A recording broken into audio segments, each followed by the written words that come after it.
Mr. Mayor, we live.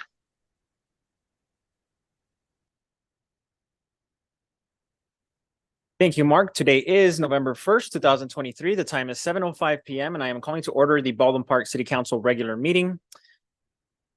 City Clerk, can I have a roll call, please? Absolutely. Mayor Estrada, Here. Mayor Pro Tem Garcia, Here. Councilmember Avila, Here. Councilmember Ayala, Here. Councilmember Ding. Here. Thank you. I was here. Thank you for that, City Clerk.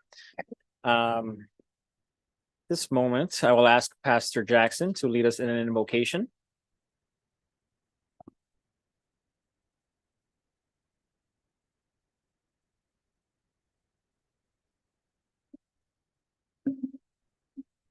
Heavenly Father, we come before you right now in the name of the Lord.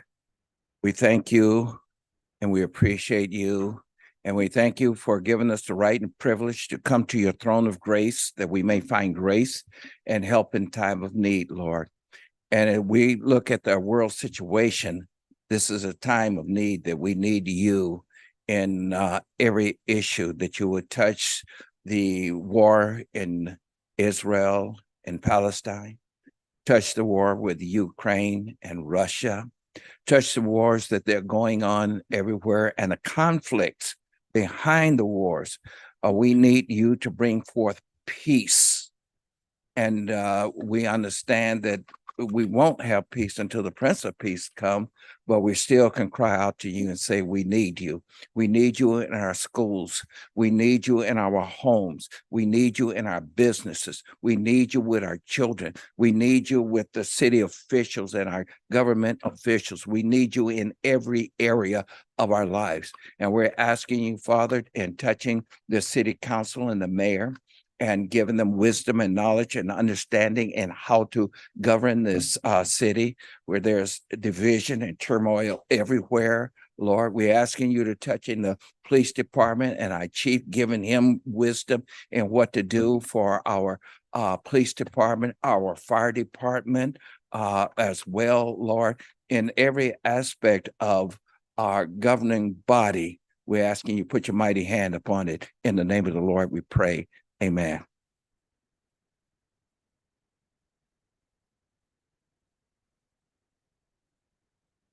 Pledge allegiance to the flag of the United States of America and to the republic which stands one nation under God, indivisible, with liberty and justice for all.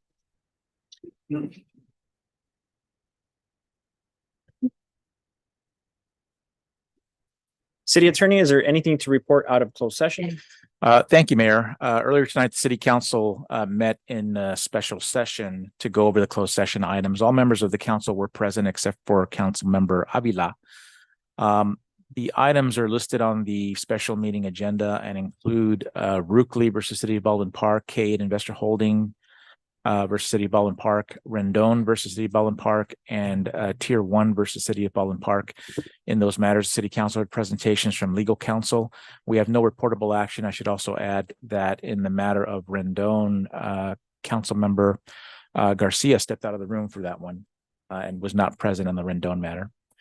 We also had a conference with labor negotiators concerning the groups listed on the agenda. And with that one, City Council heard presentation from its negotiating team, provided direction, and we have no reportable action. That concludes the report. Great. Thank you for that, City Attorney, sorry. At this moment, we'll move on to our proclamations, commendations, and presentations. And I will ask Mr. Jack and Ms. Tessie Weber to join us up here at the dais. We can recognize you for being the 2023 Senior Citizen King and Queen.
All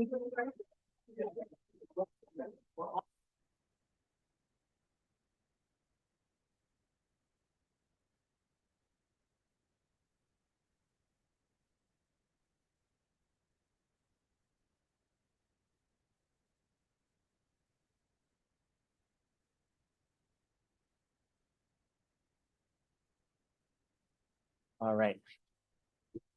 Let me make sure I have everything in order.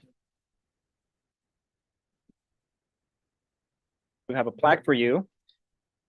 So Jackie and Tessie Weber, 2023, 2024 King and Queen for the Julia McNeil Senior Center in Baldwin Park, California.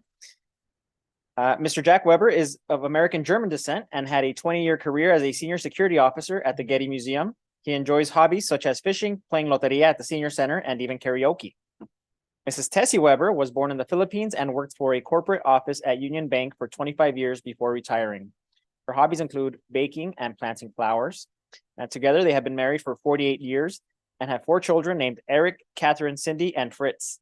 They are also proud grandparents to 5 grandchildren. The Webers have been residents of Baldwin Park for the past 35 years and are active in the senior community.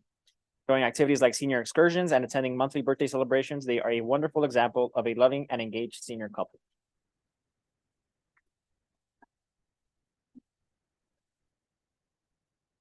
And so we do have a plaque for both of you, Jack and Tessie Weber, 2023, 2024 King and Queen. The City Council applauds you for your volunteer work, commitment, and the dedicated service you provide to the citizens and community members of Baldwin Park. Thank you for the favorable recognition you bring to our city, and congratulations for being crowned King and Queen. November 1st, 2023, Emmanuel J. Estrada, Mayor, Monica Garcia, Mayor Pro Tem, Council members Alejandra Avila, Jean Amayala, Daniel Damian, City Clerk Christopher Sands, and City Treasurer Joanna Valenzuela.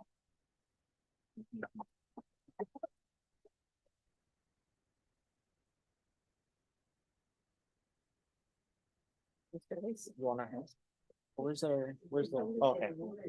So we do have a couple of recognitions, and I believe Congresswoman Napolitano was not able to make it today, but they did send a certificate to recognize you. You're gonna need 4 hands today. 8 maybe. And I know that we have representatives from Hilda Solis's office, our first district board of supervisors.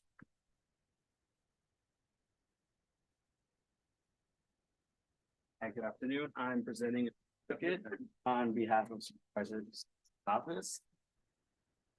So Jack Weber. And this is for you, Tessie Weber. Your Thank work you. in the community and relations.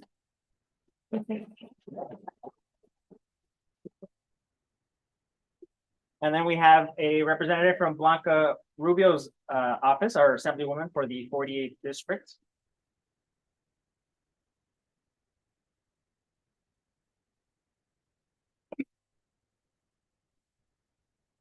I'm Veronica Lopez, Assemblywoman Blanca Rubio's representative.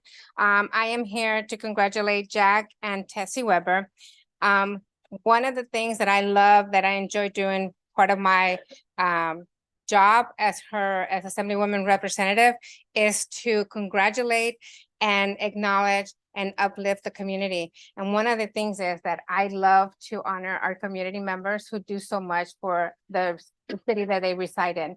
So today I thank you and we honor you as the King and Queen of Baldwin Park. Congratulations.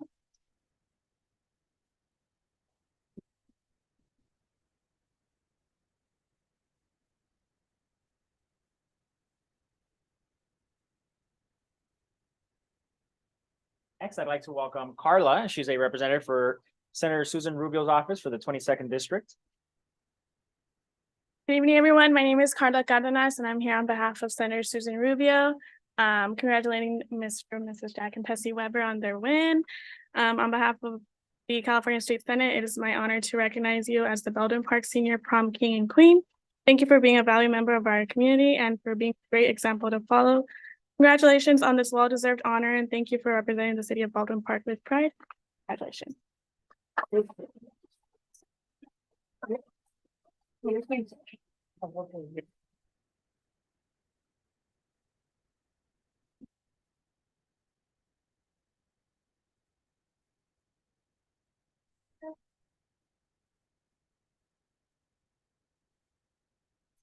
You line up right up. This one.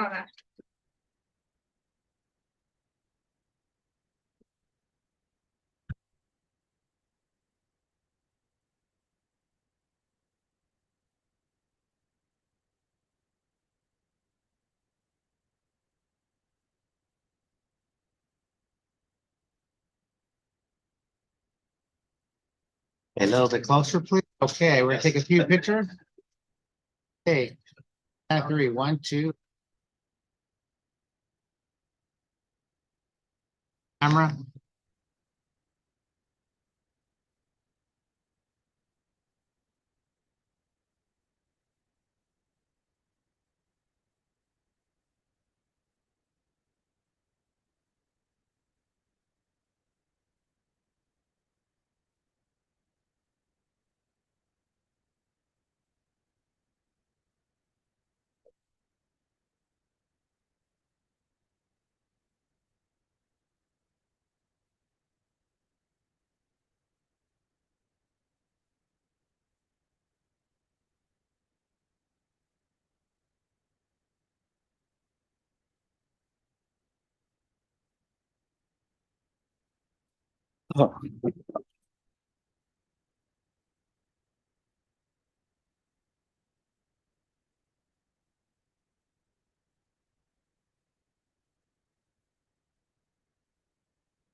I'd like to thank everyone here tonight, especially the council and the mayor and his vice mayor, councilors for their gift.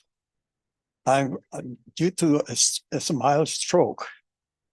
My speech is affected, but it's clear. So again, I would like to thank everyone for giving us plaques. Our wall will be full of we'll be going to the Walmart and I don't know what to say. All I can say is thank you very much.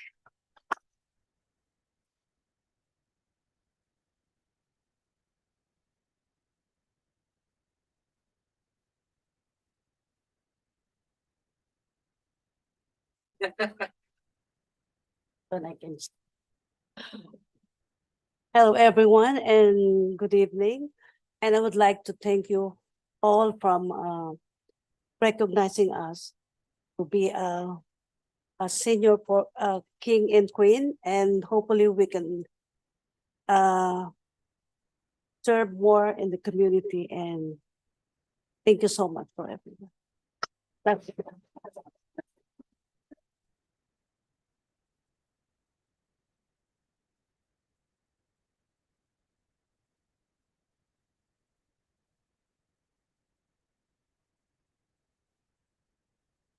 Okay.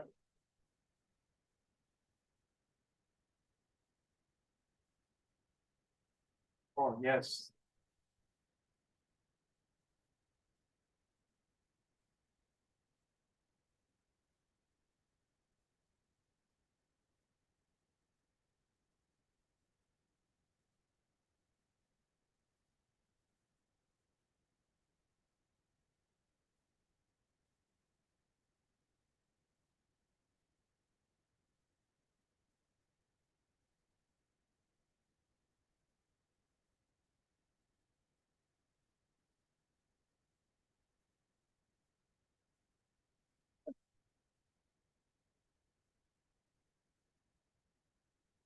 Wonderful. Madam.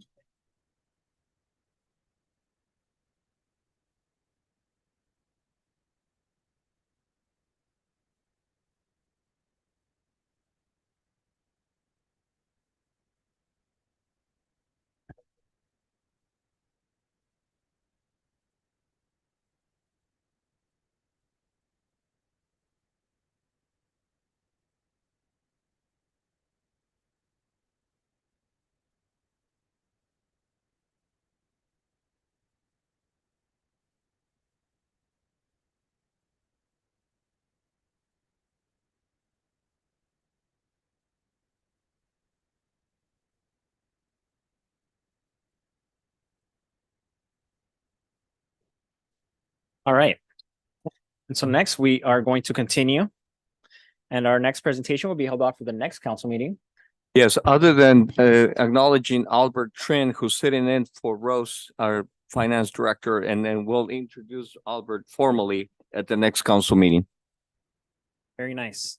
All right, thank you for that, Enrique. So at this moment, we will open up public communications. Mayor, before we do that, we'd like to close on behalf.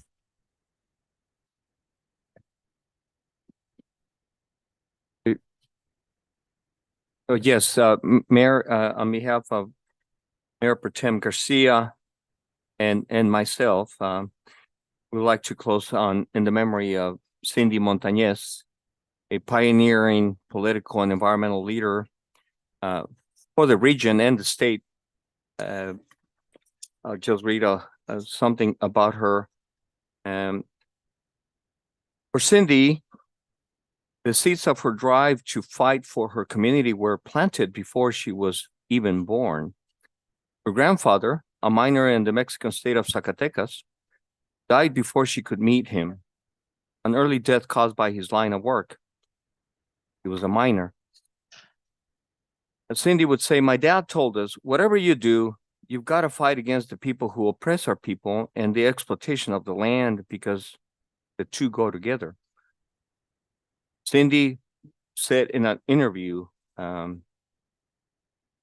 she took that advice to heart by blazing trails in both politics and environmental activism. After serving in the California Assembly, Cindy used her connections in Iron Will to bring hundreds of millions of dollars to the San Fernando Valley and other underserved communities to clean up polluted areas and beautify neighborhoods.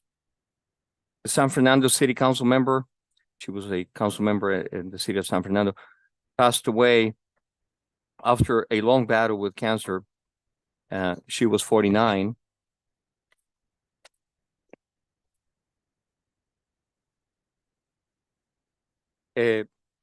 While at UCLA in 1993, Cindy and her teenage sister were among those who went on a 14-day hunger strike that helped to establish a Chicano studies department. She became the youngest San Fernando council member at 25.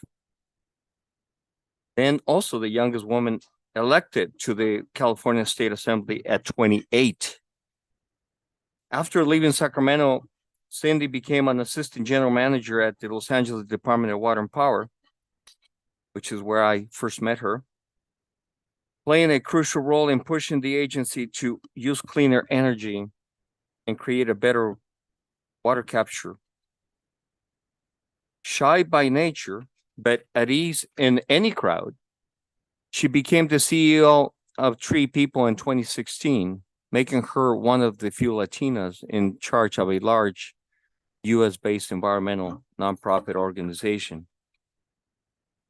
The fourth of 6 children, Cindy grew up in a household where healthy living was emphasized as a way to survive the tough, toxic environment they lived in. For years, the family would get up early morning at 5 a.m. to run together.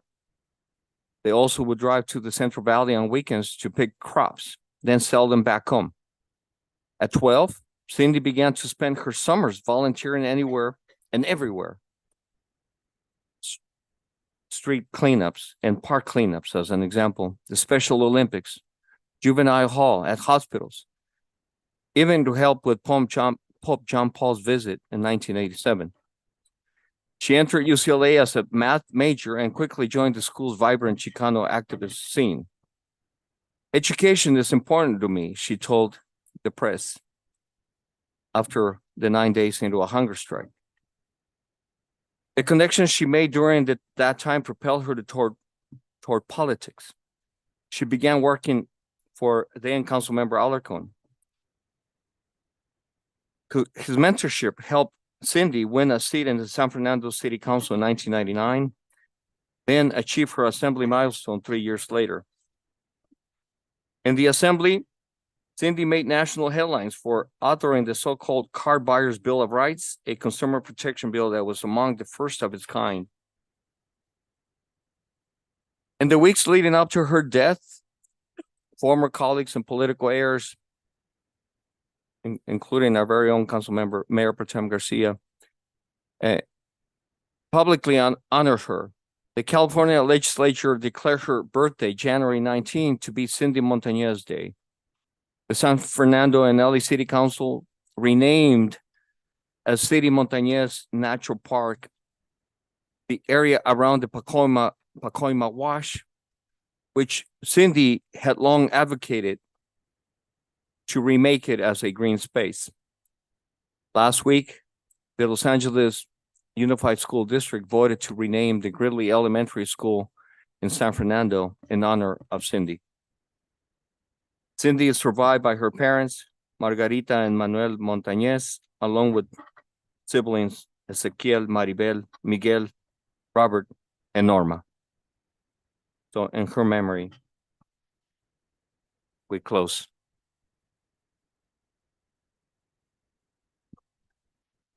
Thank you for that, Enrique. At this moment, we will open up public communications. City Clerk, is there anybody looking to speak?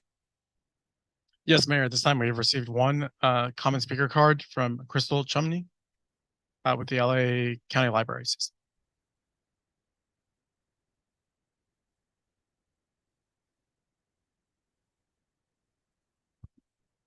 Good evening, Mayor Estrada, esteemed council members and city staff. My name is Crystal Chumney. I'm a regional administrator with LA County Library. Thank you for welcoming us to this council session to share an exciting library update. It gives me great pleasure to announce that we have made the appointment of a new permanent community library manager for Baldwin Park Library, Irma Morales. Irma was most recently the youth services supervisor at Camarillo Public Library. She has more than 25 years of library experience, having held numerous senior management and administrative roles over the years. Irma brings a wealth of experience delivering high-quality library service and programs to a wide variety of communities. I know she will work hard to continue providing excellent library service and partnerships to the residents of, to the residents and city of Baldwin Park. Without further ado, I'd like to introduce you to Irma. Welcome, Crystal. Good evening, Mayor, City Council, community, and city staff. Again, my name is Irma Morales, and I'm going to be the community library manager at Baldwin Park. And so I'd like to talk to you about some of the upcoming programs we have. Our ongoing Smarty Pants story time, and it's for children ages 2 to 5. Those happen on Thursday mornings at 11. So that's a program that we have going on. We also have on the third Saturday of the month, we have our children's program. So we have a craft story time going on this month on Saturday, November 18th. And we also have our, in conjunction with Public Health, LA County Public Health, we have our vaccine clinic. The next one is going to be on Tuesday, November 21st. The information for our library programs can be found at lacountylibrary.org. And if you have any questions, I'm happy to answer them, and I'm happy to be here at Baldwin Park. Thank you. Thank you. We do have a request for phone comments, so I'm going to make a call now.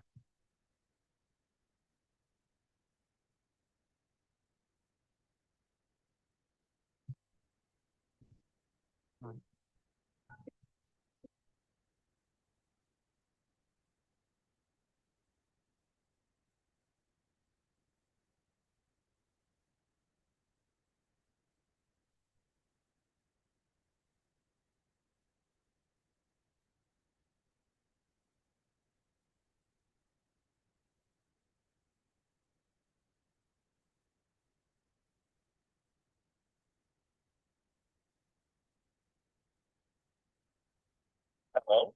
Hi, Mr. Clerk. This is Chris Sines, Baldwin Park City Clerk. Yes. You have 3 minutes. Hi. Go ahead. All right.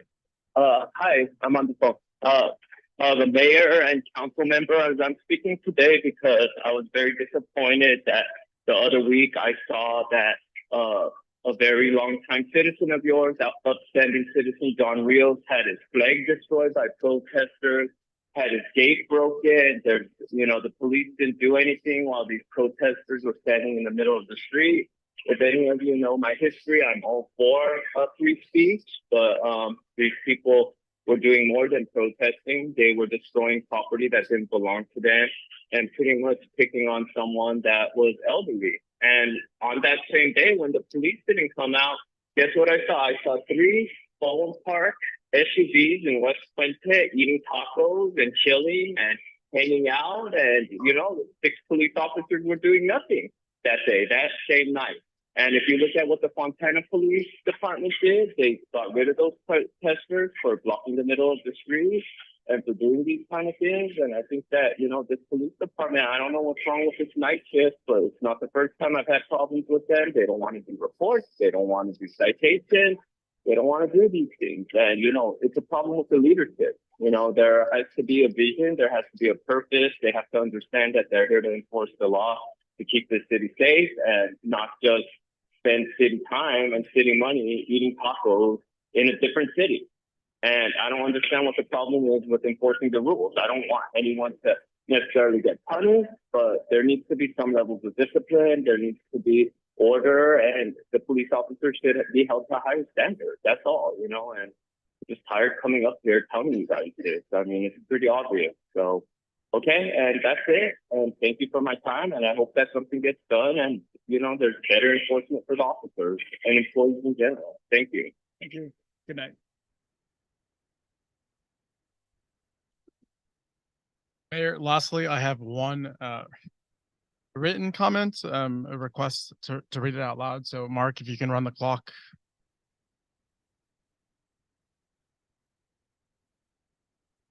Dear Mayor Estrada and council members, I would imagine that you receive a fair share of negative commentary on all that you do for, without housing. I would like to praise you and thank you from the bottom of my heart for all that you do. In fact, tiny homes, purchasing that property along the freeway, the many resource events you put on, housing the 78 in a hotel now, et cetera, et cetera.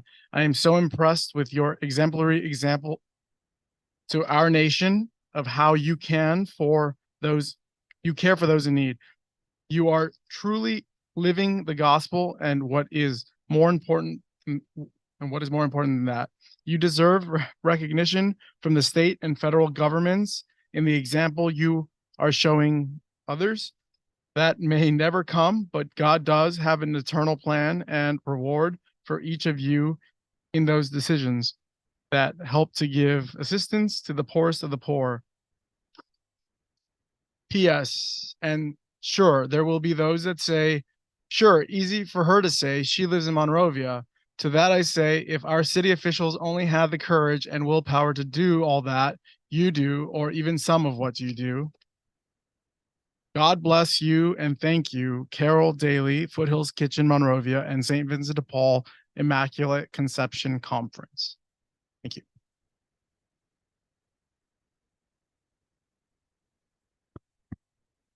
Thank you for that, City Clerk. Very nice message. That concludes all comments received. Thank you for that. If anybody else is looking to speak at this moment, now is your time.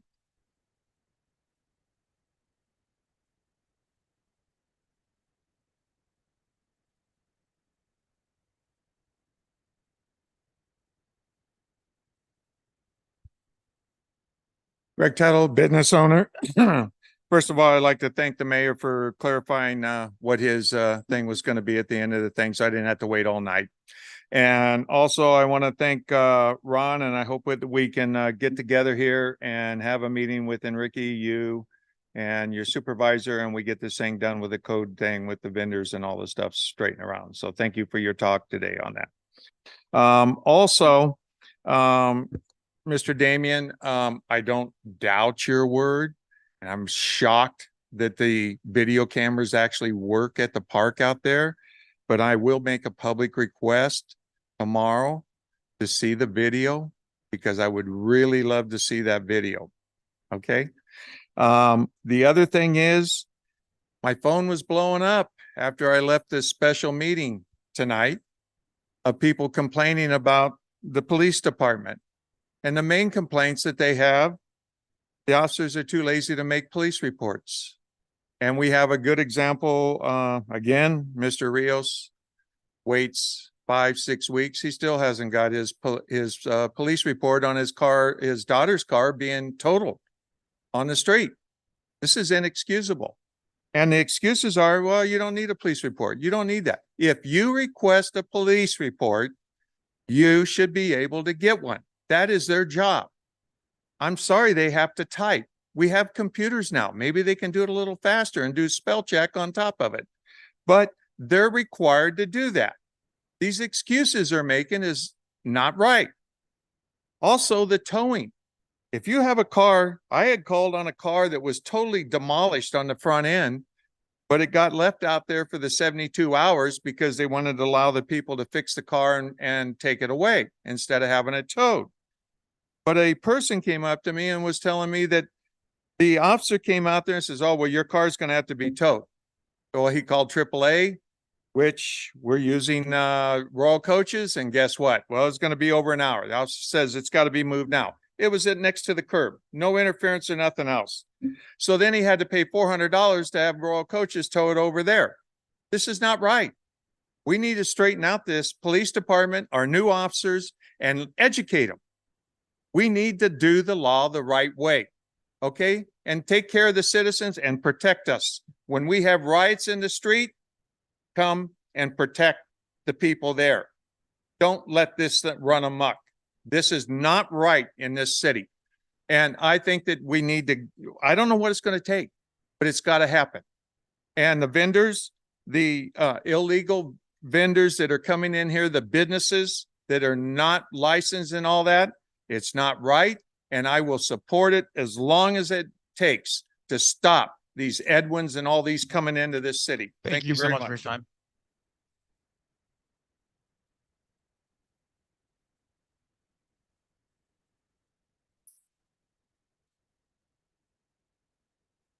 All right, anybody else looking to speak? Not, we will, all right.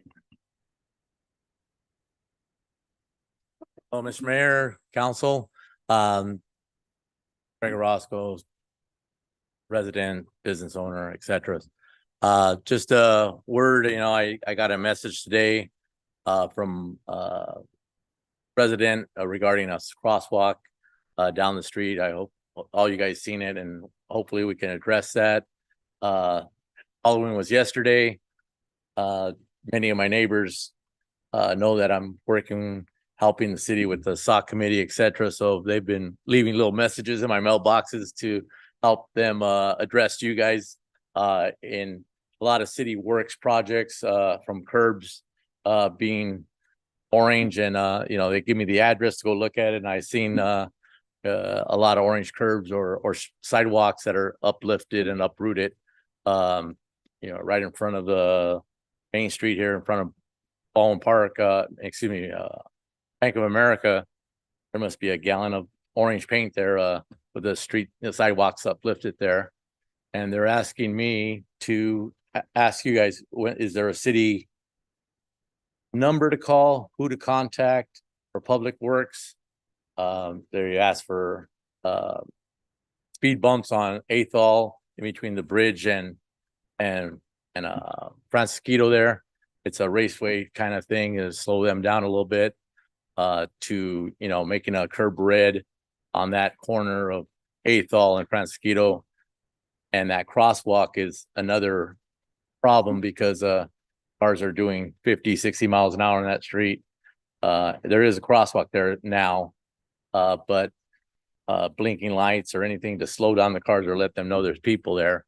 They asked me if I can address the council on some city work projects and who to contact and how the process starts to get things moving and see if they'll be approved to help the safety of the kids there in that neighborhood, and just the curbs are just a safety hazard in general. So I just wanted to state all the little notes I got in my mailbox last night from Halloween and the community coming out and asking me questions. So I just want to let you know what's happening on that side of town.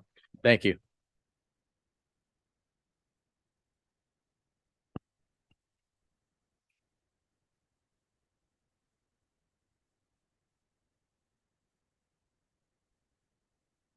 Great. Is there anybody else looking to speak? Not, we will go ahead and close public communication. And I will also move to adjourn the special meeting. And we will continue with the regular meeting. We do have a consent calendar. Is there any items council is looking to pull from the consent calendar? Yeah, Mayor, I'd like to pull items, not 6, 7, and 8. I'd like to pull item number 5. All right, so I'll make a motion to approve the consent calendar excluding items 5 through 8. Can I have a second? Second. City Clerk, roll call, please. Councilmember Avila. Councilmember Ayala. Yes. Councilmember Damian. Yes. Mayor Pro Tem Garcia. Yes. Mayor Estrada. Yes. Motion carries 5-0. Great, thank you for that, City Clerk. So item number 5, Mayor Pro Tem, you have the floor. Thank you. Yes, I just wanted to pull this item and just once again, thank our city staff for, the continued commitment to Walnut Creek Nature Park and its connectivity to other, kind of gems in the area, including Santa Fe Dam, the San Gabriel River, internally within the Big Dalton Wash. And I just wanted to highlight that this is the San Gabriel River Commuter Bikeway Trail project. And just read a little bit if you would allow me, but as part of the 2009 call for projects, LA County MTA authorized a grant to the city of Baldwin Park for the design and construction of approximately 2.5 miles of a Class 1 shared use bike and pedestrian path along the San Gabriel River from Ramona Boulevard to Walnut Creek Wash, connecting Walnut Creek Nature Park and continuing to Baldwin Park Boulevard. The proposed commuter bikeway path traverses jurisdictional boundaries controlled by the city of Baldwin Park, LA County Flood Control District, and the California Department of Transportation, known as Caltrans. This report goes on to give just a summary of the activity over the years. And finally, kind of commencing with this contract and the completion of this work. And I wanted to highlight that because it really does speak to a vision that we developed years ago and that has been implemented step by step by step by step. And the patience and the commitment and working through the frustrations, working through multi-jurisdiction issues. And I'm just so excited to see this, become a reality for our community. Because it was about connecting Walnut Creek Nature Park and to the river path, to Santa Fe Dam, for greater utilization. And so people could really explore and discover Walnut Creek Nature Park too, because it's such a beautiful place. And I've gotten so much, positive response about it. And I just want to say thank you to our staff because, also share things don't happen overnight. It often takes just planting that seed, developing the vision with our community, and it takes time to get funding, to get the construction completed. But, it really speaks to the persistence here, of getting things done. And I'm just so excited about this. So I just wanted to say thank you. And if anybody has any comments, and if not, I'll make the motion to approve. I second. City Clerk, roll call, please. Councilmember Avila. Councilmember Ayala. Yes. Councilmember Damian. Yes. Mayor Pro Tem Garcia. Yes. Mayor Estrada. Yes. Motion carries 5-0. Thank you for that, City Clerk. Councilmember Damian, you have the floor with item number 6. Thank you, Mayor. I pulled the item because, Manny, I think this is a really great idea with the Vietnam War, Wall Memorial. I just wanted to see if my colleagues would agree that we incorporate the Oath to Country Foundation into the volunteering opportunities and wherever you think it's needed, Manny. I think it would be a great addition to that. If my colleagues agree with that. And then one more thing, Manny, Yes, sir. Can you just, I know you said it was gonna be here for 5 days, 24/7. Yes, sir. Can you clarify the dates for us when it will arrive? Okay, let me see here.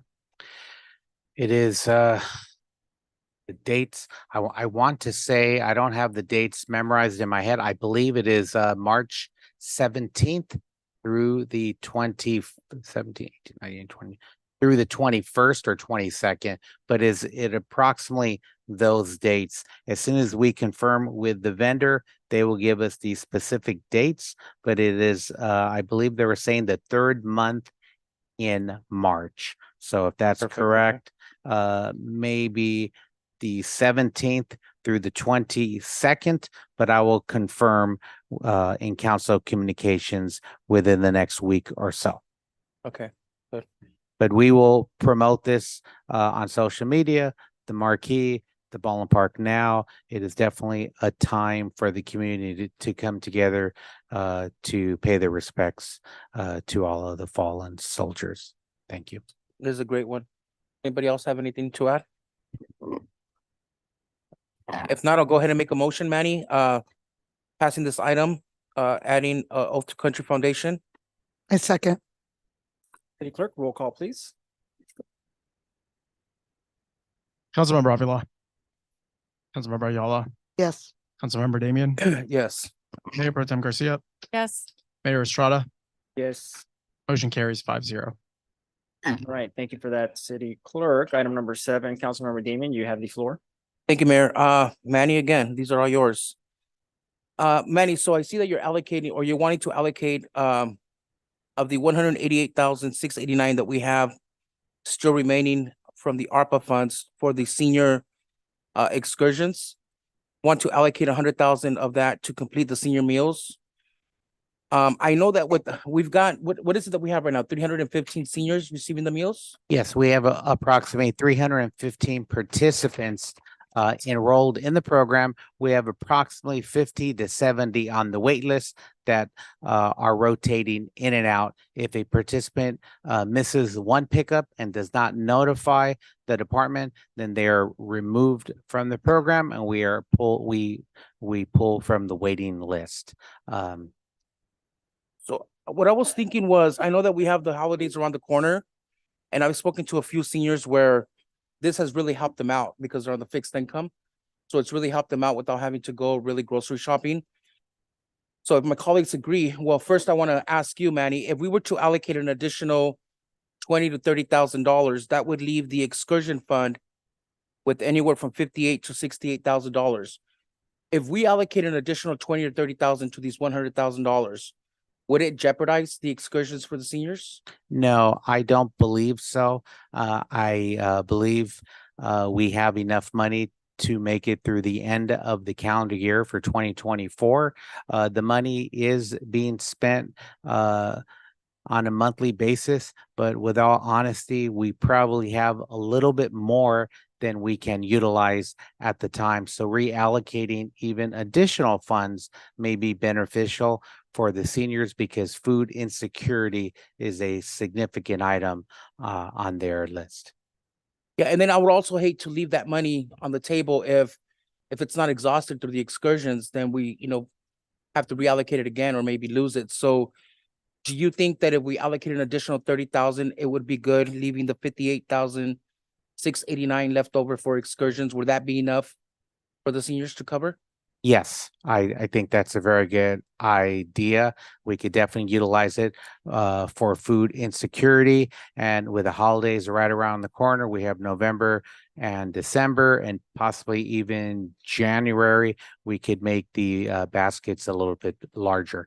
Okay, so that's my intentions. Would we be able to add more, turkeys, ham, whatever it is for the holidays for them? Yes. Yeah, okay. So unless my colleagues have anything else? Yeah, I feel like I need to speak up for the 50 on the waiting list. Manny, what would it require to include them in this plan? It would take some additional money. I would probably need to calculate that a little bit more. Probably not prepared to give a definite answer at the moment. Those 50 on the waiting list seem to rotate in and out every month or two. So the ones that are not receiving a food basket at the senior center, we also refer those folks, and we have a cross-reference sheet to the Terry G. Muse Family Service Center. So it's safe to say everyone that wants a food basket is receiving a food basket. We have it at the senior center, which is a drive up, and we also have food at the family service center that is a walk up, that staff will assist the participants and carry the box to their automobiles. So you were mentioning that like of the participants, like if they forgo a meal, for example, then somebody from the wait list would receive it or be offered it, right? Yes. Yes. And so that's an ongoing meal program. Yes. And could you come back with a report on how, like what it would require to have the remaining Absolutely. receive that same benefit at least for the holidays? Sure. Yeah, we Yeah. could definitely do that, and maybe reevaluate the budget. We anticipate having enough funds all the way to the end of the fiscal year. So we will look at that a little bit closer and see if we could take everyone off the waiting list. That would be nice. Thank you. Thank you. It's a good idea. So we can I'll make a motion to allocate an additional 30,000 to make it 130,000 to be moved for the senior meals. And then Manny, you'll be bringing back the cost estimate to add the ones that are on the list as Mayor Pro Tem has just indicated. Yes, sir. So that is my motion. Second. City Clerk, roll call, please. Councilmember Avila. Councilmember Ayala.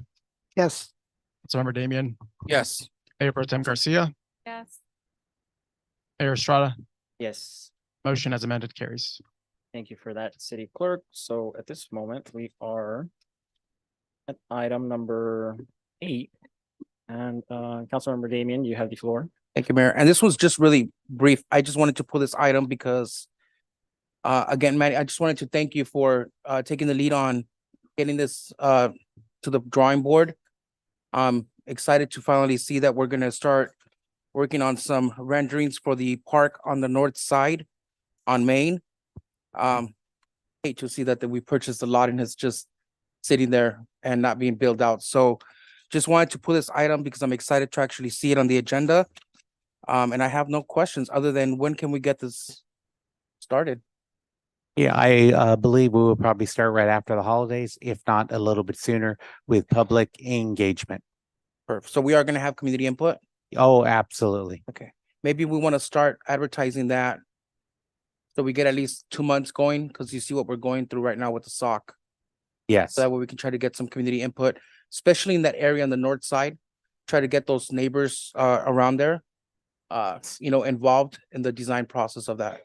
Absolutely. And we plan on visiting the schools as well and recruiting some expert community engagement experts. We have a grant for $285,000 from Los Angeles County. So it needs to be spent on non-construction items. So we have a little bit of money to work with, a little bit more than usual. Perfect.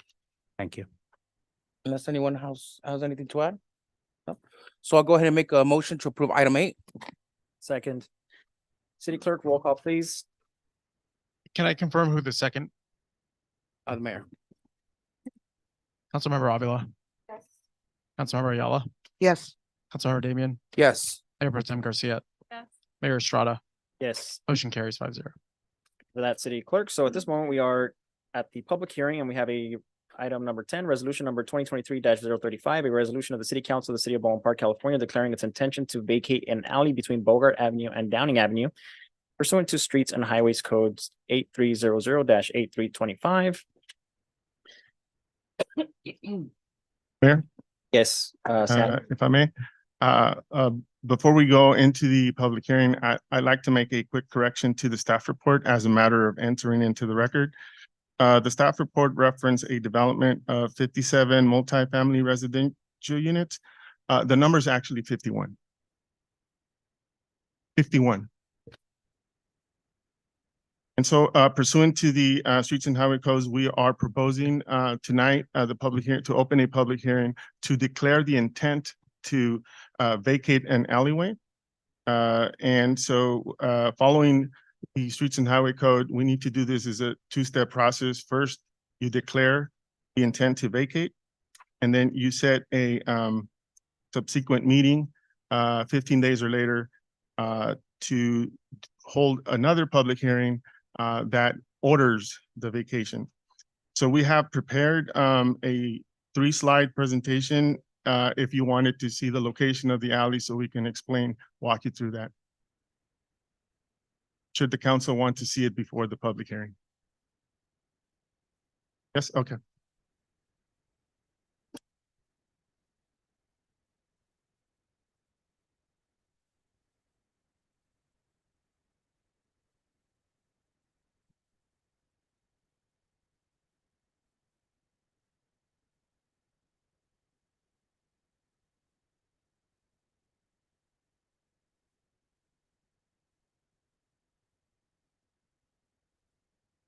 Good evening, Mayor, council members, city staff, and members of the audience.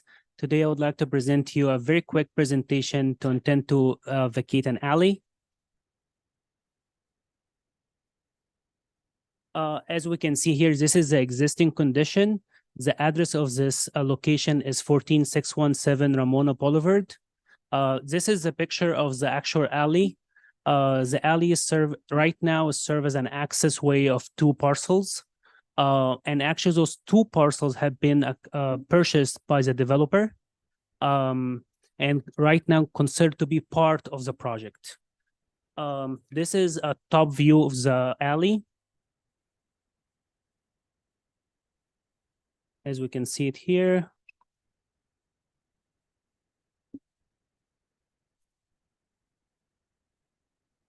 And this is for the whole project where we can see the alley and the development.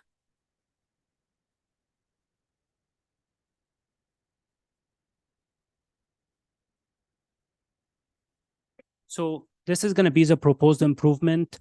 So Cesar Chavez Foundation requests the alley to be vacated.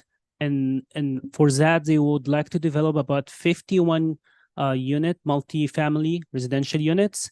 It's going to be about 2 and 3 stories over 1 level and semi-substantial parking garage. What are the method to vacationing? First, governed by the state streets and highway codes, vacationing will terminate the public right to use a street and city maintenance responsibilities. The area vacated will then revert to the owner of the underlying fee interest for their own use. And by this completes our presentation. Thank you.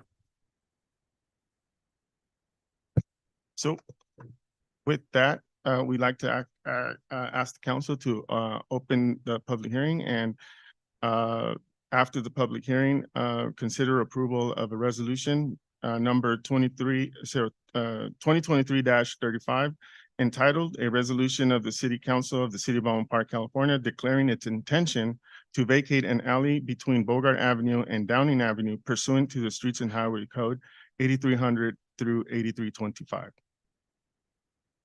Great. Thank you, Sam. So at this moment, we will open up the public hearing. Anybody looking to speak in favor or opposition of the intent to vacate the alley between Bogart Avenue and Downing Avenue? If anybody is looking to speak on the matter, now is your time.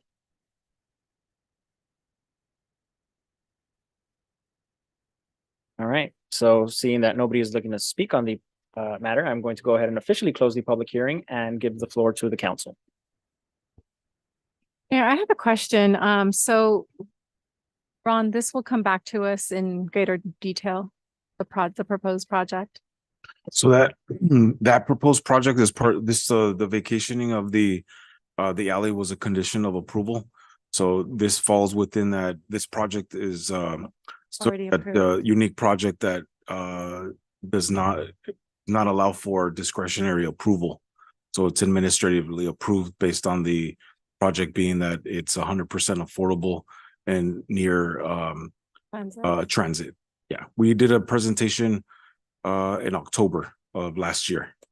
They've been Cesar Chavez has been working with staff and finalizing those plans. So this was one of the items as a condition of approval. Okay, yeah, I remember it being presented, some time ago. Is it possible to bring it back for a refresher? Absolutely, yeah. That would be great. All right, any other comments regarding the public hearing or the vacation of the alley? Not. The neighbors around there already know about the vacation of the alley, right? You Yeah, guys that's already correct. informed the neighbors and Yeah, stuff? They will be notified, absolutely. Okay. We have the developer here tonight.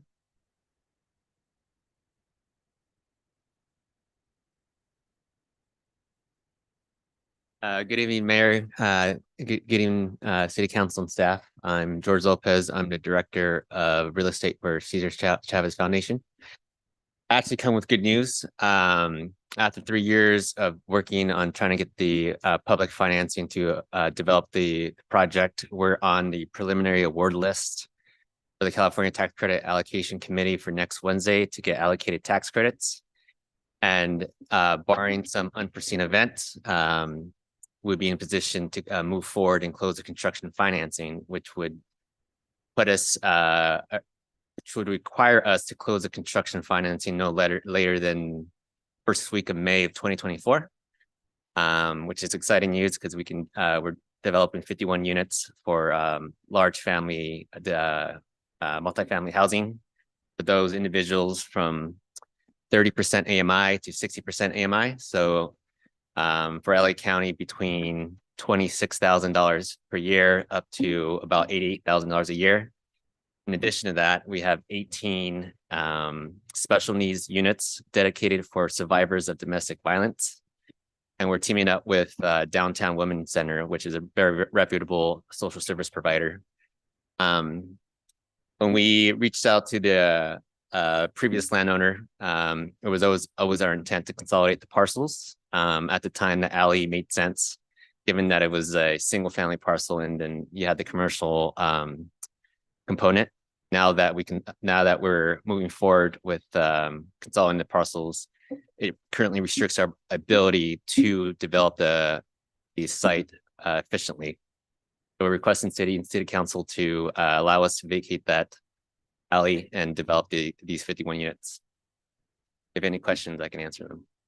I have a question. So this is low, like it sounds like very low to maybe moderate income and then special needs. Yeah, so extremely low income, 30% up to 60%, which is considered low income. So up to 80,000, is that moderate income these days? Or what is it? I'm sorry. Is that moderate income? No, moderate income is 80% and above.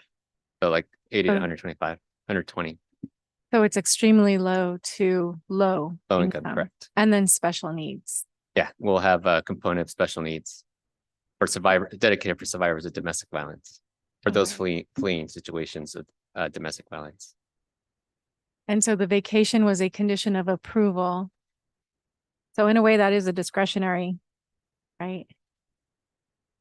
Yes, this request is discretionary, but the project itself, based on the parameters of it being 100% affordable, it checked all the boxes for administratively approving the project.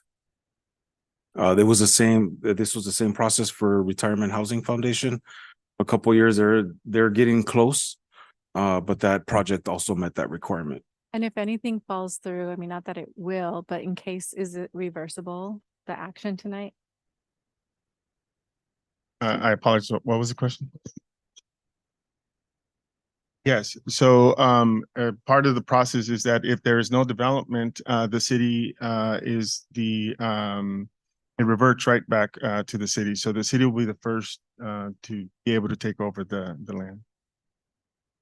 And Ron, this is a project that you think is a good project. I mean, I haven't seen it recently. Oh yes, we've been working on this project for 3 years. Yeah. Mhm. So the final features, stage. The aesthetics, all of it. Oh, yes. So that was the October of 2022 was like the culmination presentation with the council, just informing the council of the architecture, the design of the project. But I know it's been a while. We can do a refresher, yes. But definitely at that time, council had some recommendations. I believe you had made some recommendations, and they incorporated that within the project. Yeah, it would be good to have a refresher just to see what the ultimate product is. All right, any more questions or comments regarding the public hearing? If not, I will make a motion to waive further reading and read by title only and adopt the resolution number 2023-035. And I have a second. City Clerk, roll call, please. Councilmember Avila. Councilmember Ayala. Yes. Councilmember Damian. Yes. Mayor Pro Tem Garcia. Yes. Mayor Estrada. Yes. Motion carries 5-0. Right, thank you for that, City Clerk. We have the reports of officers, 5-year capital improvement program proposed budget for fiscal year 2023-2024. It's 2027-28. Staff recommends that City Council approve the 5-year proposed plan. Is there any comments, questions, or concerns from the council? No? Not, I will make a motion to approve the 5-year CIP. Can I have a Mayor, we have prepared a presentation for the city council to just give you an overview of the CIP. We would really love to present to you and walk you through some of the new projects and answer any of your questions you might have tonight. If it's if the council desires, we would love to do that presentation. Would you, council? Council has a floor. Is it a long presentation, Ron? Sam? I would like to, I would like to hear. Actually, yeah, I actually would like to see it because I see that there's a lot of new requests. There is, and there's a lot of new requests. We've been working really hard on making all of these projects possible. We have exciting projects, newly requested projects. It is by far the largest CIP budget we've presented to the city council. And so with that, I'd like to ask Romani to come up here and do a very quick presentation.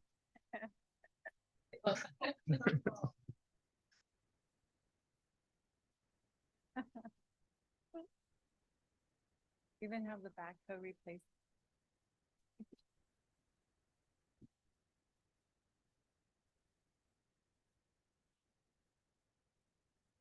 All right. Good evening, Mayor, council members, city staff, and members of the audience. Today, I would like to present to you the 5 years capital improvement program budget for the year of 23 to 28. And actually, I'm excited to tell you that this year, our Public Works Department took the lead on preparing the CIP budget with a close help from Finance Department. We held a lot of meetings with all the directors and departments in preparation of this CIP budget and presentation.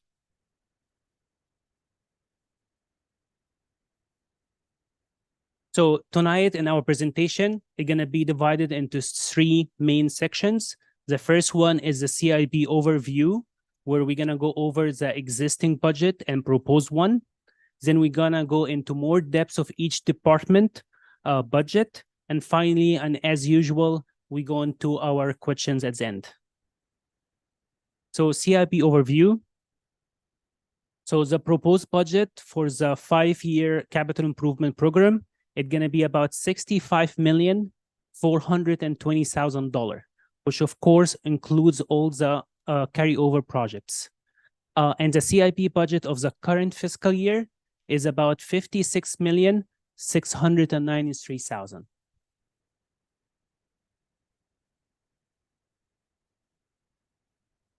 To give you a snapshot of the latest approved CIP budget, which was about $43,158,000.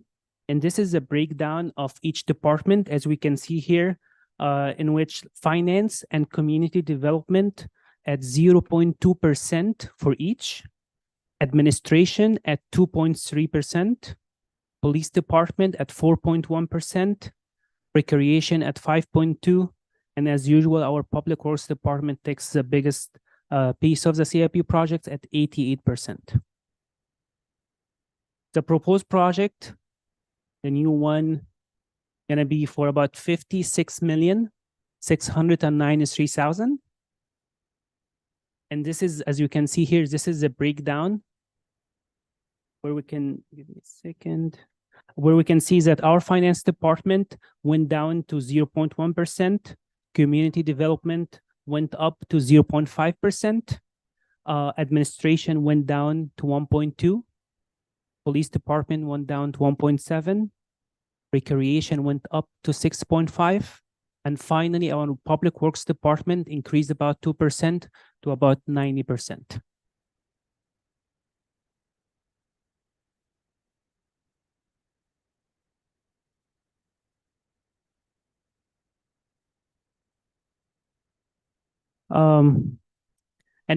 Out of the approved one, the previous one, we're gonna carry over about 32,233,000.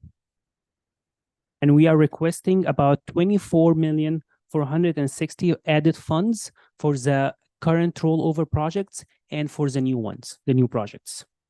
For the previous approved one, the percentage of general fund was 0%. The new one, the percentage of general fund is 0.1%, which is like about $60,000 out of the 56 million. Starting by departments, for administration department, where it's breakdown into city clerk, human resources, and IT departments. They have a total of 7 CIBs, which totaling about $700,000, which represent about 1.2% of the total proposed budget. As we can see here, this is the list of the projects. All of them are carryover, no new projects. Just to highlight one of the projects, which is the website upgrades, which is currently under progress, which is about $250,000. Moving on to community development department, where it's breaking down into building and safety, community enhancement, economic development, housing, and planning. They have a total of 3 CIP projects, totaling about 278,000, which represent about 0.5% of the proposed budget. This is the list of the project. As we can see, all of them are new projects. And just to highlight one of them, they have a project for document digitization of paper files for planning, building, housing, and community enhancement for about 150,000. So currently, our city capacity to keep adding and archiving a lot of files is getting to the limit. So under this project, we can digitize all the current archive and the new ones to make more space in our city, and also make it easier for everyone to search our archive folders. Moving on to our finance department, they have 1 CIP for about $84,000, which represent 0.1%. It's a carryover project, no new projects, which is for a software for budgeting and planning. Moving on to our police department. They have a total of 9 CIP projects for about 976, it's like about $1 million. That's represent about 1.7% of the whole budget. And as we can see here, this is a list of the projects for the carryover and the new. And just to focus more on the new projects, let's take one of the projects, which is going to be the vehicle and handheld radios and management software for this year for about $300,000. Moving on to our public works department, which is broken down into maintenance and engineering divisions. We have a total of 49 CIP projects, including carryovers and new ones, for a total cost of about 50,939,000, which is about $51 million. And that, as we mentioned, gonna be about 90% of the proposed budget. So because of time, and it's a big list of projects, I'm gonna try to go over the carryover projects very quick and focus more on some of the selected new projects. So this are the list of the first 10 projects, just to mention one of them, which is the San Gabriel River Bikeway project, greening, which is about $2.2 million.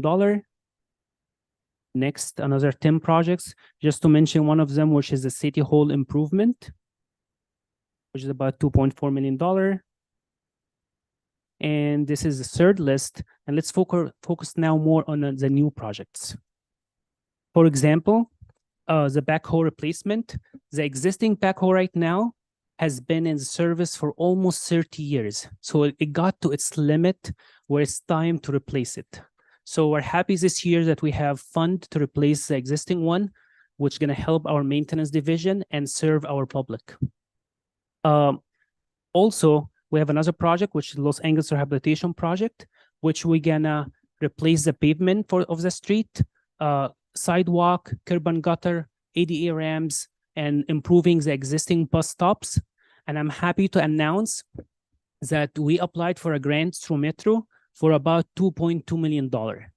And when we applied for that grant, we were one city of more than 20 cities and public agencies, and we scored the highest, and we got the grant of 2.2.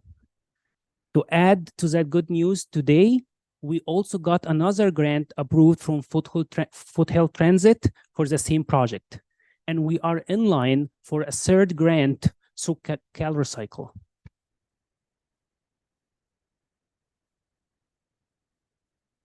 Moving on to more new projects. This is a traffic signal installation at Route Street and Puente Avenue intersection. This is the top requested intersection at our city. Currently, there is no traffic signal over there. So this money gonna go toward designing a traffic signal at this intersection. Moving on to School Parkway Landscape Project. As you may be aware, that our maintenance department updated the landscape at Sierra Vista High School, and this money gonna go toward updating landscape for more schools.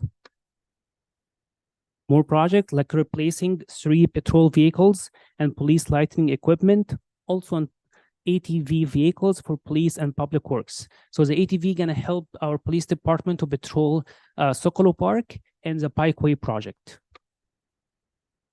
Finally, this is the last list of projects. And as we can see, the total here about $50 million. And one last project to highlight is the Morgan Park Roundabout. And this money gonna go toward enhancing the landscaping at Morgan Park. Moving on to last department, which is Recreation and Community Services Department. They have a total of 26 CIPs, totaling $3.7 million. Which represent about 6.5% of the total proposed budget. This is a list of their carryover projects, and let's focus more on their new projects. One of their new projects is Main Avenue Mini Park for about 1.1, and under this project, there's a lot of enhancement can happen, including solar LED pedestrian lighting, benches, playground, banners, public artwork, and a lot of enhancement. And this is their final list, totaling about $3.7 million. All right, we're done. So we want to thank all department heads really for their hard work on preparing the CIP budget. And close thanks to our finance department for Rose and Sharon, and our analyst Lena, who worked really hard on preparing the budget for our council members and mayor. Finally, we want to thank our honorable mayor and council members for continuous support for our CIP program and further directions. Finally, questions, and we have all our directors here tonight to answer your questions, and we have Albert to present rules. Thank you so much. All right, thank you, Romani. Any questions from council? I have a question. What is the total amount that's being allocated from the CIP for street resurfacing or street repaving? Yeah, good question. Thank you. So we didn't highlight that project tonight, but there is 800,000 allocated for streets. And as you saw, the Los Angeles Street, we're going to be repaving that from city limit, east city limit to west city limit. So that's also a paving project. For about 2.3 million. Correct. And so, and then there's a parking lot resurfacing project for redoing the parking lots along Main Avenue. So I think, our streets really need improvement. So, yeah, I know that you've been working on that plan, and I think this is a $36 million CIP budget. And to have 800,000 plus about 3 million of that going to a couple of projects, I'd like to see where more of the funding is being allocated across the city, because our streets really need the attention. Yes. So the 800,000 that I mentioned earlier, that is a new allocation. It's not part of the carryover allocation. So we're carrying some rehabilitation payment for payment from the previous fiscal year, and we want to put it together with the 800 we're allocating this year and what we're doing with LA to have a much bigger paving project.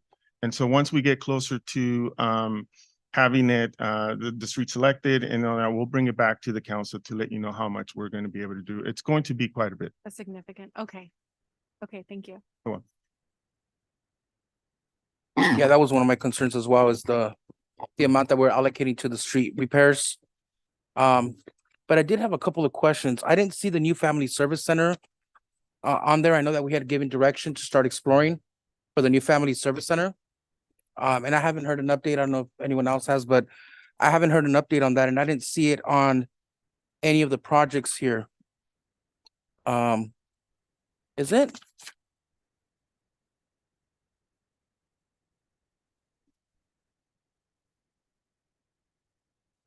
Under Public Works?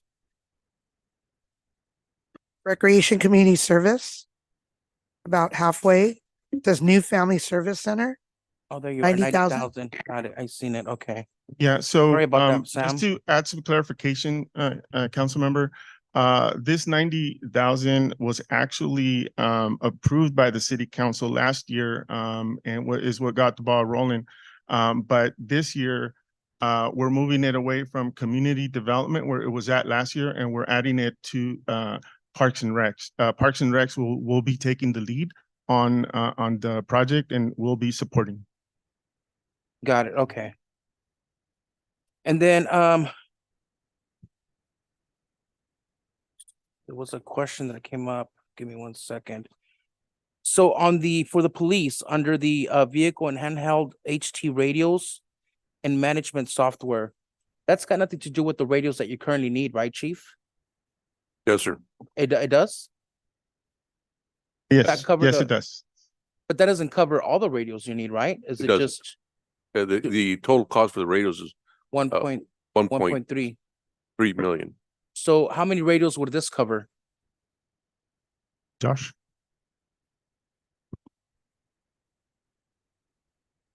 Good evening. Yes, this will cover approximately 84 handheld radios. And I believe the total for all the vehicles is close to 54. I'd have to confirm that number with you, but Okay. this would basically get us through the next 15 years. This would get us up to compliance with phase 2 encryption that's needed by the Department of Justice, and basically gets us on board with what we need for the entirety of the next generation. So this will just get us some of what we need from that whole 1.3. This would get us everything. The 300,000 on this is the money that was earmarked from the state, from Susan Rubio's office. But which would leave the 1.37 left over, the entire project would be funded for $1.67 million. Got it. But what we're not showing here, we're only focusing on the current fiscal year, which is the 23-24. The radios were budgeted 300,000 for this year to get it going, but the overall the vendor has agreed to let us spread the payment for the radios over the next 5 years. And if we had shown that, you would see that it's programmed for the next 5 years. Got it. So Okay, that makes sense. it's all the radios up front. Perfect. Okay. All right, good. That's good to know. And then my last question, you may want to stay there, Captain. Have one more for the PD.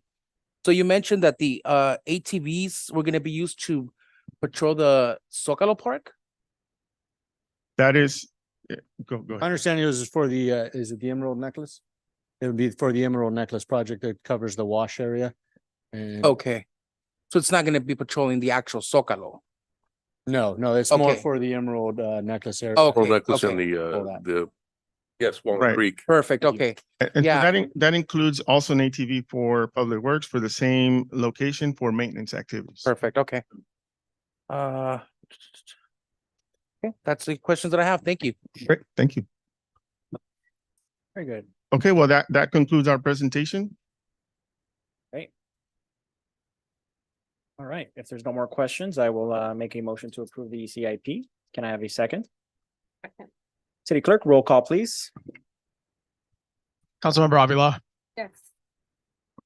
Councilmember Ayala, Yes. Councilmember Damian, Yes. Mayor Pro Tem Garcia, Yes. Mayor Estrada, Yes. motion carries 5-0. Great. Thank you for that, City Clerk. So at this moment, we have concluded official city business. I do want to acknowledge and welcome Senator Susan Rubio for the 22nd District, who is here with us today. If you have give us a few words.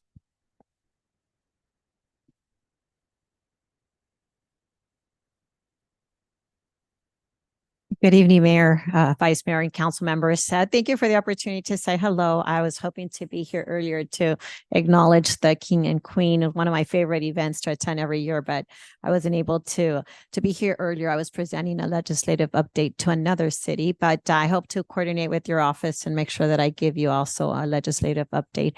But thank you, and hello, everyone. Thank you for allowing me to say a few words. I know that we're breaking protocol, but it's so important that I come and stay connected, and I'm always happy to collaborate and be able to bring some of the funding that the chief needed, and I'll continue to see how I can be helpful. Just make sure that you know that I continue to be a resource, and whatever I can do to support you, I'm definitely able and willing to do that. So thank you, Mayor. Thank you, everyone. And to the Queen and King, like I said, I'm so sorry. I try to make it earlier in time to recognize you, but it's always an honor, Jack and Tessie, to see our older folks participate and keep our city young. And it's because of all of you that I think we all have such a great community center and community. So thank you to all the seniors that always make this wonderful community what it is. And thank you, Manny Carrillo, for what you do also. And I was just speaking with Manny Carrillo, and we're going to be dropping off some turkeys at the senior center for some of our needy families. And so thank you again for what you do as well.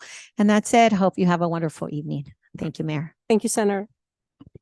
Thank you.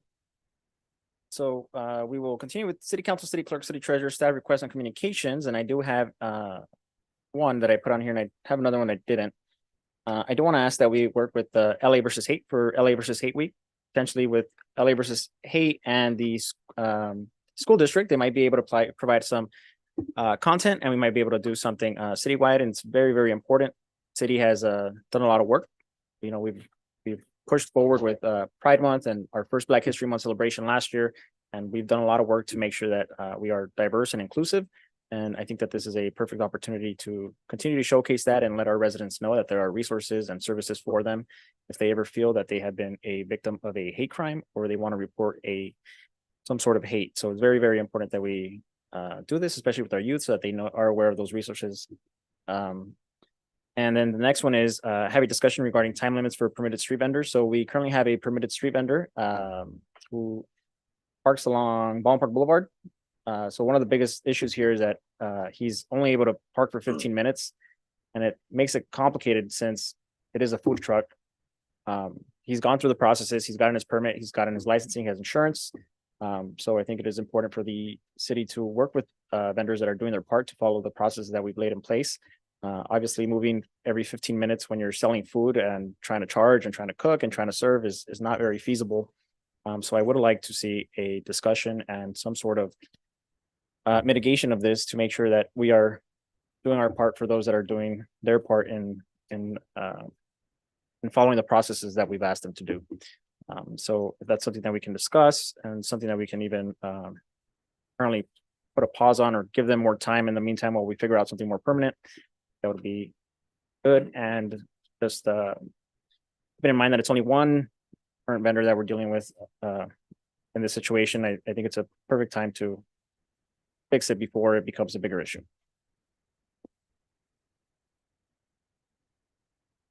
You know, that he's only allowed to park 15 minutes by the target. By the target. So the guy, yeah, by the target, but the city code says anywhere 15 minutes and you have to keep moving. Anywhere in the city? Yeah. Yeah, so we got to bring that back because I mean, if it's a vendor that is actually permitted, then I didn't know that 15 minutes. Yeah. So 15 minutes, and I think you need to move at least 100 feet. So 100 feet, you're going to hit the intersection and you're not able to sell there. So bring if we back can- that as a discussion. Yeah, and we can amend the code, and then if we can do something temporarily now, because I know it's gonna take a little bit of time to go through the code, bring it to the agenda. Does that have to be? Bring it back in here. Yeah, the provision that the mayor's talking about is in your municipal code, and so we would have to draft an ordinance to make that change. The direction that we would need is how long. The mayor and I were looking at some of the examples in other cities, and they vary from no limits to 60 minutes to, I think the one we saw was 5 hours. 4 or 5 hours. So that would be something that we need some direction on. In the meantime, I think we'll work with staff to see what we can do about the current situation, and see about trying to be a little more flexible.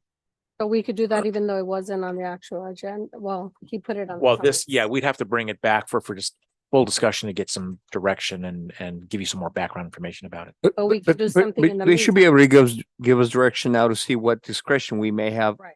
for the immediate situation. Yes, that's my. If we have any, and apply the discretion that we may have.